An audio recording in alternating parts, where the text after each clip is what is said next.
discussions held on this program are intended for informational and debate purposes. The opinions voiced by our guests are their own and do not represent the views of Ingoma Television. We encourage our viewers to engage critically and form their own informed perspectives on the topics discussed.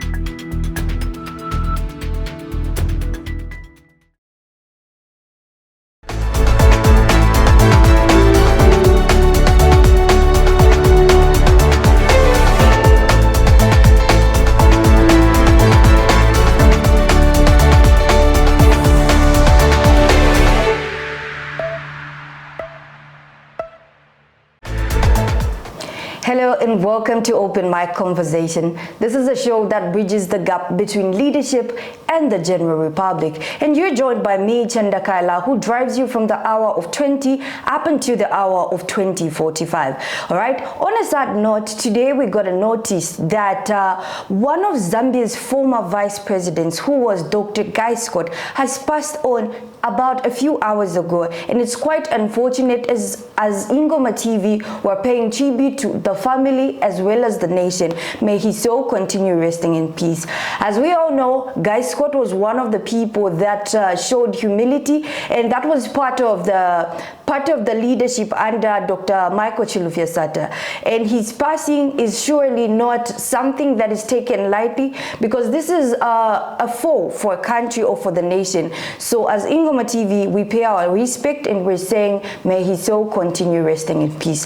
Nonetheless, on today's show on Open Mic Conversation, we get to dive into a conversation where we get to talk to one of Zambia's most youthful and entertaining people who are joining the political landscape, who is no other than Hartley Munyama. All right, so right about this time we'll go on a short break, and after that we get to engage in this conversation. Stay tuned and keep watching. Tell a friend to tell a friend that we're live on Facebook as Ingoma TV and on Topstar channel 109 Ingoma TV on Topstar Decoder. Stay tuned.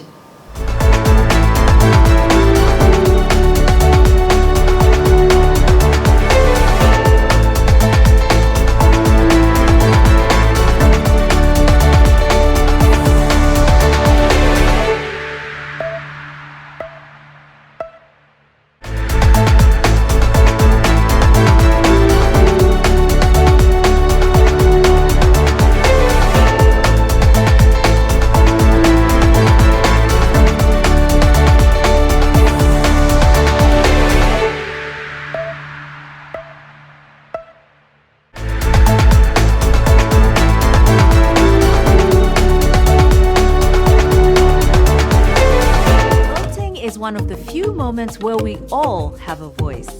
One person, one vote. No titles, no status. Just a choice. It's not about doing nothing. It's about showing up. Because your vote matters.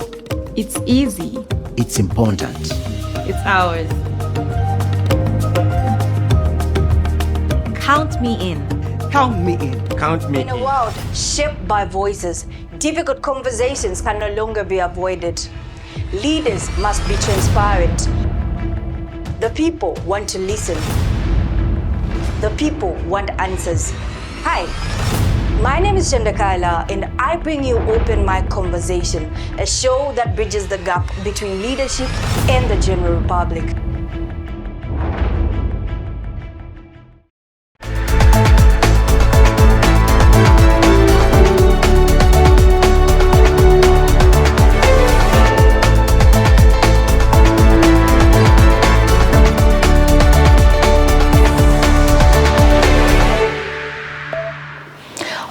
So on this episode of Open Mic Conversation, we're here to talk deeply in the affiliation of youths in politics, as well as talking about the future of Independence Ward 17.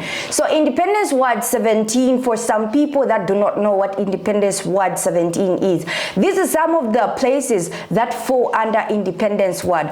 We've got wards such as the Church Road. We've got places such as Nipa falls under Independence Ward Ward 17. We've got places such as Cairo Road, we've got places such as Independence Avenue, places such as Lusaka Secondary Girls. So for some people that do not know what Independence Ward is, or what wards it compromises of, what roads it compromises of, these are some of the wards or places that Independence Ward 17 compromises. And on today's show, we're going to be talking to Hillary, who is no other than the aspiring candidate as a councillor or councillor of Independence Ward 17. And those are the few names that I have mentioned. So at this particular time, we're just going to engage him on a virtual call where we are going to hear what he has for the people of Independence Ward.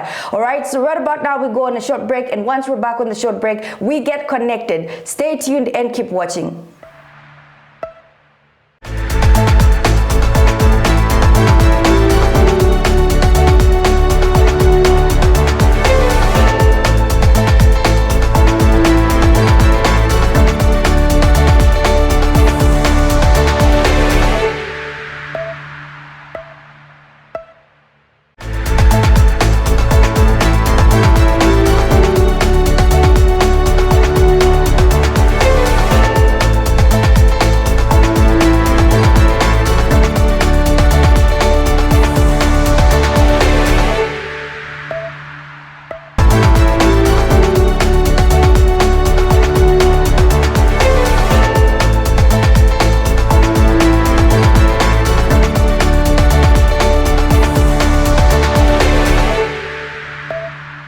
You're still watching Open Mic Conversation, a show that bridges the gap between leadership and the general public. And I'm your host, CHANDA KAELA, bringing you down here where we get to talk with the aspiring councillor of Independence Ward 17. Before the break, I just broke down what constitutes Independence Ward 17, and I mentioned some of the roads that we commonly know. And on this platform, we have Hartley Munyama, who is commonly known as the Godfather, commonly known for entertainment, commonly known for something that is more exciting. But on this platform, he's not coming here to tell us more about him being the Godfather, but he's coming to tell us more about his political landscape, how he found himself in the political field, from being the Godfather into being the Godfather of elections. For such a young man, what it took and what it's taking him at this particular point. All right, so we are through to you, Mr. Hartley Munyama. Welcome to Open Mic Conversation, and we would like you to introduce yourself to the people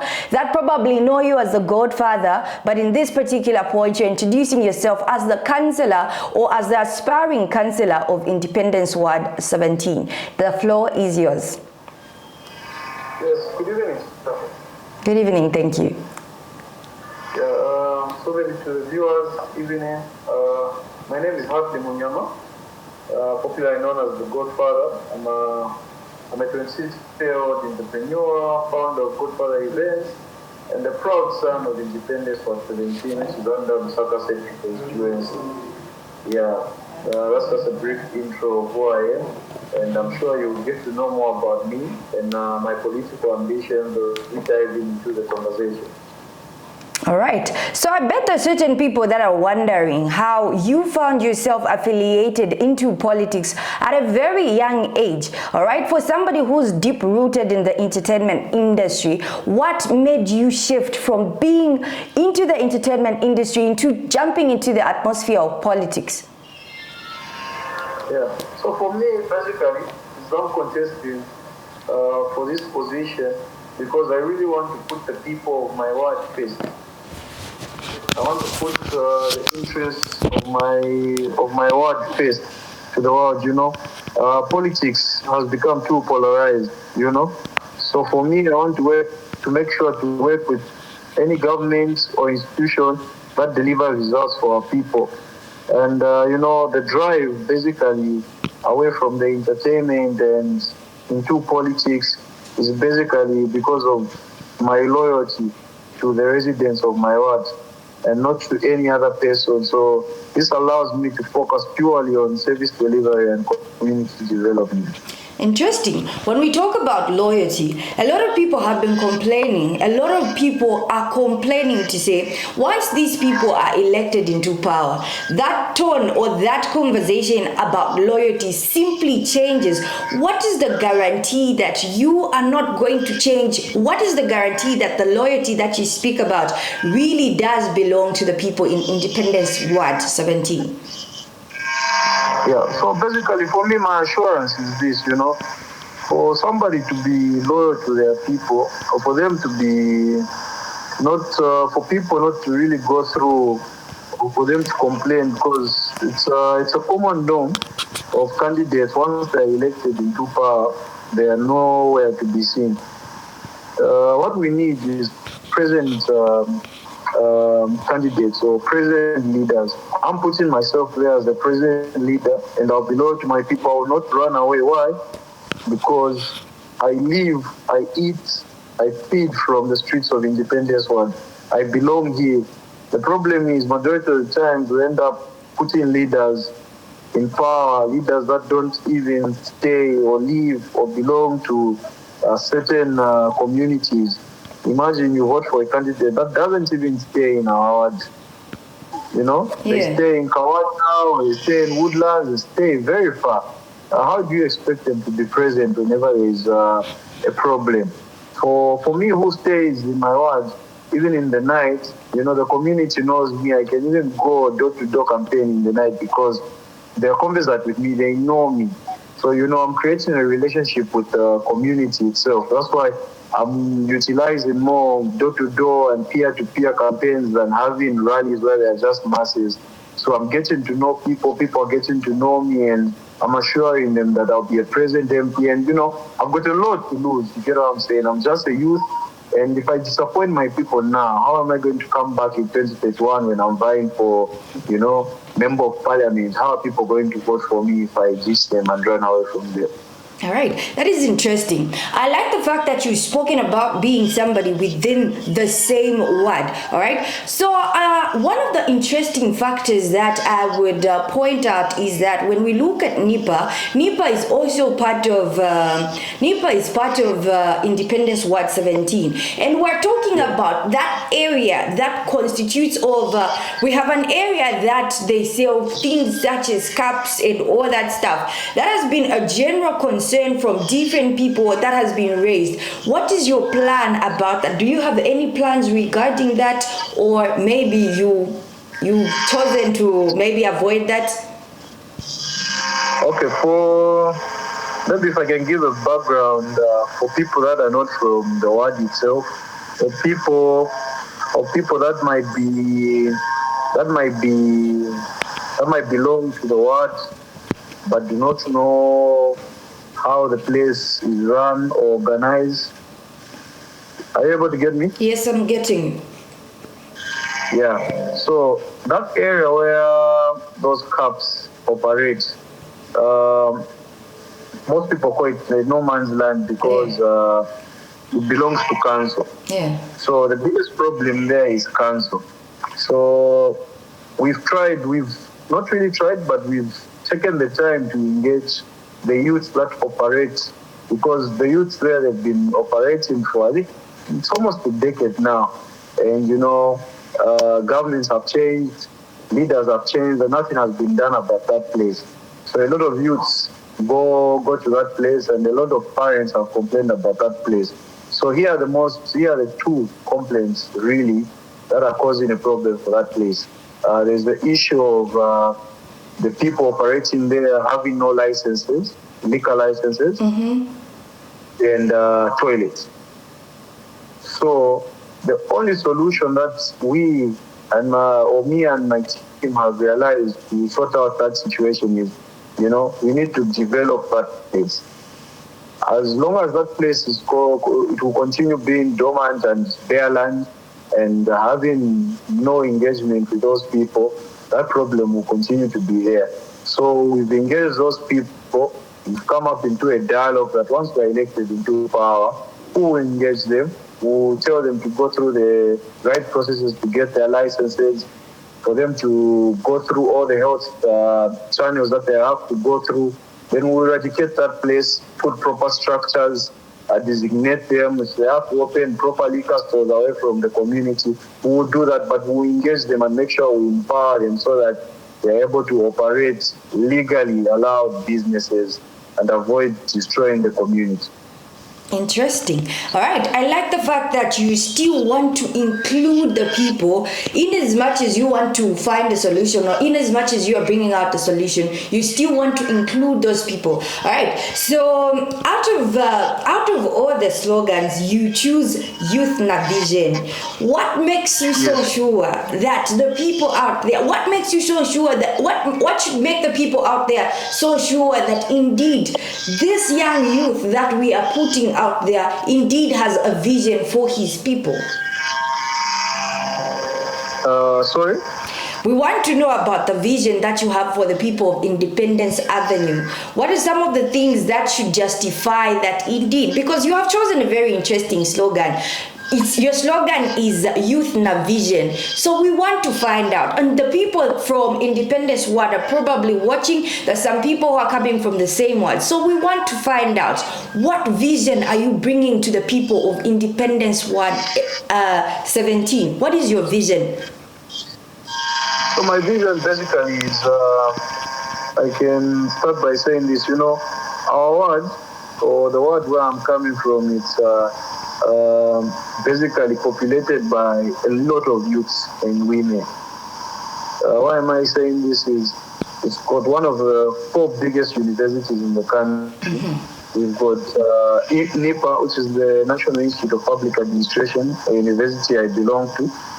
There's Evelyn Horn, there's ZCAS, there's Unza Ridgeway, there's LBTC, and we have there's ZITS there, the hospitality school. So we have the CBT, we've got town there where there are a lot of youth and entrepreneurs that are based in there, that operate in there. And most of them have decided to find nearby housing, which is in our ward. So basically, my vision is a modern, safe, clean, and prosperous world where young people thrive, where business grows, and where every resident feels proud to call it, a home.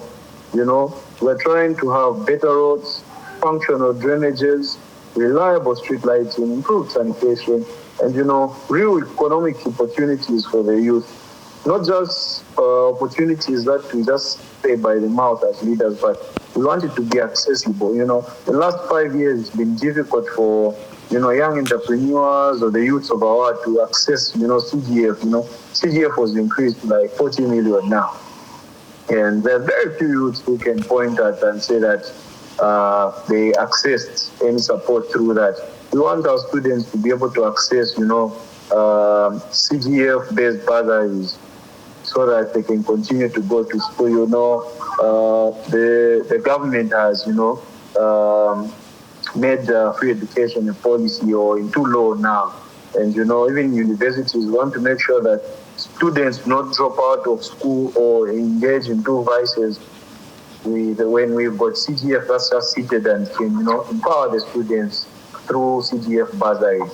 So the vision is bigger, the vision is youth-oriented, and we'll make sure we take care of our mothers and fathers, our parents, the vendors who speak for them, make sure that they are located in better markets.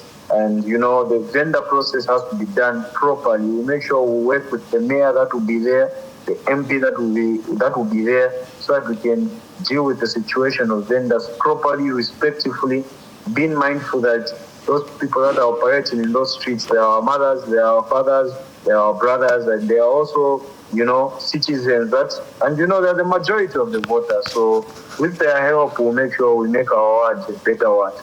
All right, pretty much interesting, and the time is 30 minutes gone past the hour of 20. Right about now, we jump on a short break, but on the other side, I want us to take a look at a short video where we get to see some of the posters getting vandalized. So we get to talk about, on the other side, we get to talk about political violence. We'll talk about how to ensure that there's a peaceful and there's no vandalism taking place in each ward or in each areas that are going to take that that are hosting their elections. All right. So right about now, let's dive into this short break as we get to see some of Mr. Hartley's posters getting shot down and getting removed, as well as getting vandalized. So stay tuned and keep watching.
Hello and welcome back to Open Mic Conversation. So just as we saw on that short clip, where we get to see some of the posters getting torn down, taking down, some of the things are getting vandalized, and people are literally painting on these posters. All right. So we're looking at the fact that money has been spent on such things, and we're also looking at the fact that time is being spent.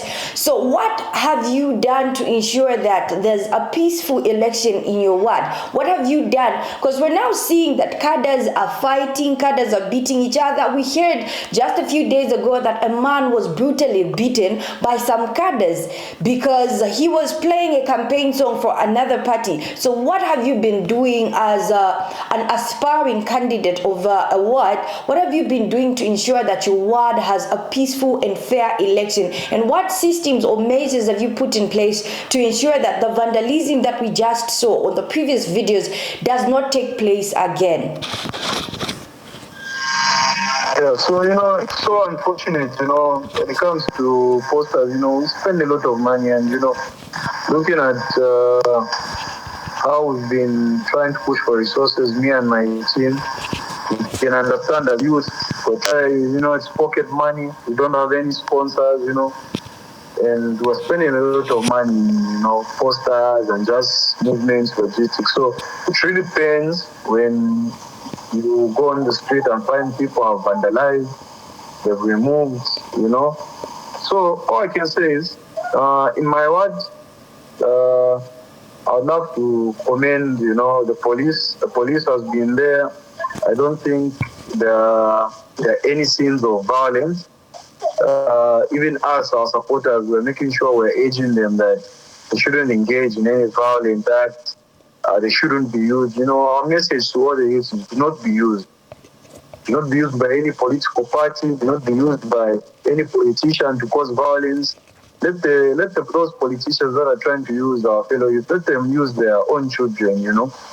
Parents spend a lot of money for these youths in our ward to go to school to focus on their books. So what we're doing is we've had interactions with other fellow candidates, and we've communicated and make sure that we just want issue-based politics. If we find they've vandalized our posters, we won't vandalize theirs. Sometimes it might not be the candidates that are instigating, it might be the supporters. So again, what helps make sure that the environment is safe for anyone to campaign is us as candidates. We need to unite, we need to make sure we meet. Let the people know that we are in good books. Let the people know that this is not a fight. This is not boxing or MMA. This is politics. Let the best person win. We've got a lady that is vying for the same position as us. We've got 2 other candidates or 4 candidates. And our message to all of them is let's work together. If we are saying we want to develop our art, there is no reason of us fighting. Whoever wins, we make sure we work together and make sure we deliver the best of the best service to our people because they deserve the best. Exactly. All right. Amazing. So we are looking at some of the things that have been going on in Independence Ward and some of the things that we talk about. We've been talking about political violence from the beginning of the show, Open My Conversation. So now one thing that I like is the fact that you have urged different political parties and different political members to ensure that there's peace and tranquility, and it shouldn't be harm amongst each one of you because it's not a boxing match. But then in the beginning, if I'm not mistaken, I saw you endorse the current president. You were endorsing the UPND government. What led to you not being adopted? Is it that you chose to be an independent candidate, or maybe you did not get adopted at all? Yeah. Okay. To answer that is, I'll say this. Being somebody that has been a member of UPND from the time I was young, that's the party I've learned my politics from. I went through the normal process of, adoption because if I can take you a bit back, as a youth movement, we started, Sotsana 2 years ago via student politics, where at the time was standing as student union leaders. That's like 2 years ago. I can share footage with you, which you can share later on your program. We started Sotsana. So, as a youth movement, we've been there. We supported Bill 7 basically because, Bill 7 was brought by the New Dawn, and we supported Bill 7 basically because it's had an inclusivity of youth. As youth wanted to be recognized, it's motivated a person like me to even vie for such positions. So I don't want to go deep into what happened during the adoption processes, but we accepted the decision that was there. We went with another candidate, but our movement and the people in my community, we decided we're going to go and stand as independent because the bigger picture is I'm standing to serve the people and not just the party. Because the people have seen something in me and they need a youthful candidate. We're tired of old people that should rather go for positions of MP, being given chances all over and again, This time we need the youth in the system, somebody that, the youth, the students, they won't fail to approach and say they've got this problem. We want somebody that will be a present leader. So we took the step of being independent basically because we thought of the community. We remember that, okay, we're doing it for the people. If we withdraw, then who are we doing it for? Who are we doing it for to impress? So we went ahead with being independent because of the sole purpose that we're doing it for the people. My political career is just still a new part, it's still small. And this is where I'm learning. Me engaging the community, me doing door-to-door campaigns, I'm learning a lot. And I know I'm going to work very well with the community, and I'm doing it for the community. Interesting. Yeah. All right. So we have noticed, or rather the people actually commended the fact that there are certain people that do not just stop because they're not adopted. They end up doing it independently. So at the end of the day, you being a youth, do you feel like adoption processes also does not favor the fact that you're a youth, or maybe it is also, or maybe these are topics that you do not want to talk about? Is it that for the UPND they do not want to adopt people that are youths, or maybe they've got their own criteria that they follow? On that one, I'm sure I can give an example. In Mwense constituency, which other constituency? There's also another constituency where they've adopted like a couple of youths and a couple of women. But one fact I've realized or I've come to realize is, politics is not church. So, if you're emotional and you take things to the heart and, politics of the church have come here and say, no, it's not fair, it's not what. But, I also believe in God. God works in different ways. So we might not have been chosen maybe because of a hiccup that happened, something that maybe the top leadership didn't know about, or which after everything was done, I'm sure a lot of people have realized that a wrong decision was made, especially for our constituency. But there's nothing we can do. The youth movement, the vote belongs to the people, Each individual that votes, that's the most important thing. What the people that are in charge of adoption decide, that doesn't make anyone win. That's just an adoption, of which is a democratic, process that each political party that respects the law that has to go through. It's a litmus paper to test candidates. I learned a lot through all those processes. They shaped me. They brought out the best in me.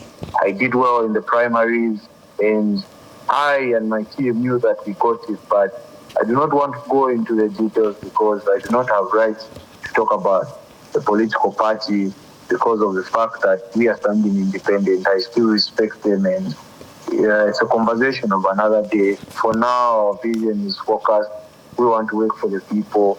Once we win, of which we are winning, we'll make sure that we work with all the structures, all the political parties, all the citizens that belong to our ward, and make sure that we influence the movements to also other wards like Kaplonga and Lua ward that belong to the Saka Central constituency.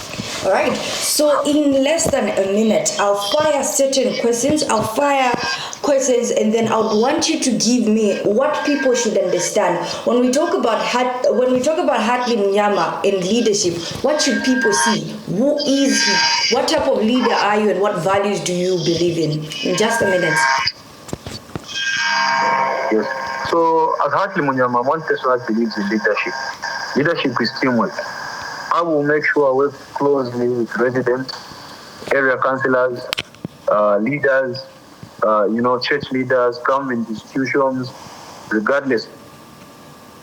And when we talk about service, what do you deem as service? What service are you going to give to the people?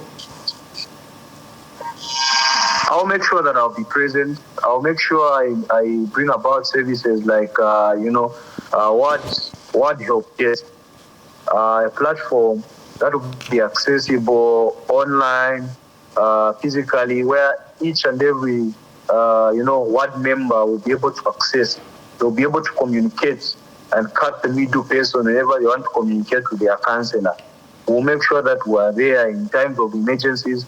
We'll make sure that we're there in times of, relief, in times of disasters, in times of need. We'll make sure that we utilize the social cash transfer, make sure that it's utilized by every ward member. CGF empowerment will make sure it's allocated to every cooperative, every youth, every meaningful youth that deserves it. And we'll make sure we work with the mayor in making sure our city is clean. Make sure there is enough bins, enough street lights, because there's a lot of crime. And imagine we've got central police that is in our ward, but the crime is very high because of lack of street lights. We make sure we work with the police service, make sure we deploy enough council police that will monitor and patrol 24/7 to make sure that our citizens are safe, make sure that our students are safe. Yeah. And when we talk about accountability, because we're talking about a period of time where you have come here giving us your word. So now, what accountability counts are we going to put on your tab as the people that have heard your promises and that are hearing your manifesto? What accountability tab are you going to assure your people? What do you understand by accountability? What is accountability for you? So for me, the accountability, like I said earlier, as a youth, I've got everything to lose.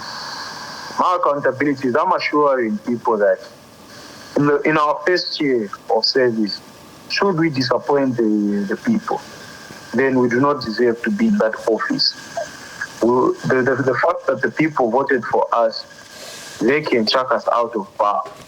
And, in our manifesto, in our 7-point manifesto, and, in our campaigns, we are not, the problem with leaders, I'd love to say this, is we promise too much.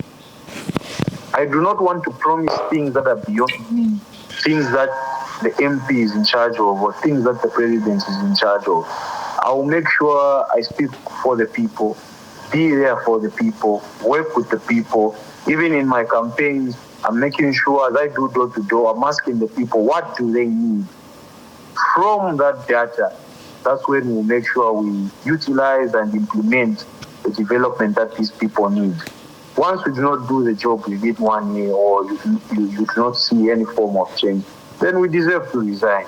We deserve to be chucked out and usher in a leader that will make sure we work, for which we will monitor. But we're assuring the people that in 1 year, they will see motion. There will be movements of change.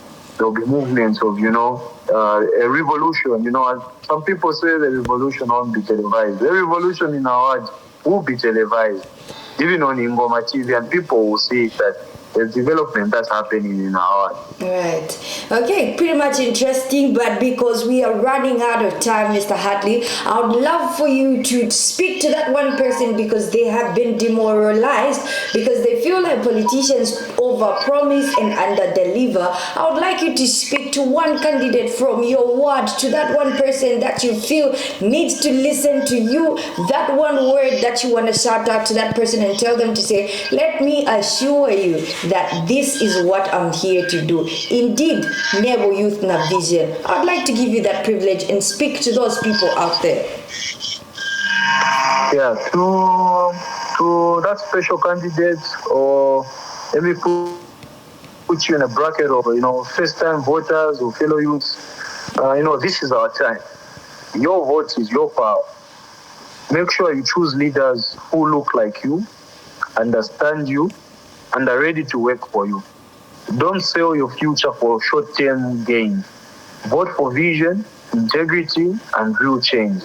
It's Youth Na Vision all the way, and all I would ask from you is your vote. Vote for Simbo Niwiso, vote for Hartley C Munyama, vote for the Godfather, vote for Youth Na Vision. All right, thank you so much, Mr. Hartley Munyama, for coming through on Ingoma TV. It has been a great pleasure and the conversation has been flowing seamlessly. Thank you so much for coming through. I appreciate the humbled. All right. So you've been watching Open Mic Conversation with me, CHANDA KAELA, driving you all the way from the hour of 20 up until the hour of 20:45. So you've been watching me as I was joined by my special guest who is standing as an aspiring candidate over Independence Ward 17, which compromises of very interesting components and very interesting universities as well as colleges such as Evelyn Horn, NIPA, Zikas and the likes. All right, so he has brought down his vision. His slogan is going as Youth Na Vision. All right, and he is one of the youths that are pushing out into the political landscape. It is quite interesting and it is quite motivating to see that youths are standing out and speaking up for the people, by the people, and with the people. All right, so you've been watching Open Mic Conversation with me, CHANDA KAELA. To every viewer who's watching, keep watching Ingoma TV channel 109 and stay blessed. Have a good evening. Voting is one of the few moments where we all have a voice. One person, one vote. No titles, no status. Just a choice. It's not about doing nothing. It's about showing up. Because your vote matters. It's easy. It's important. It's ours. Count me in. Count me in. Count me in. Count me in. Count me in. Count me in.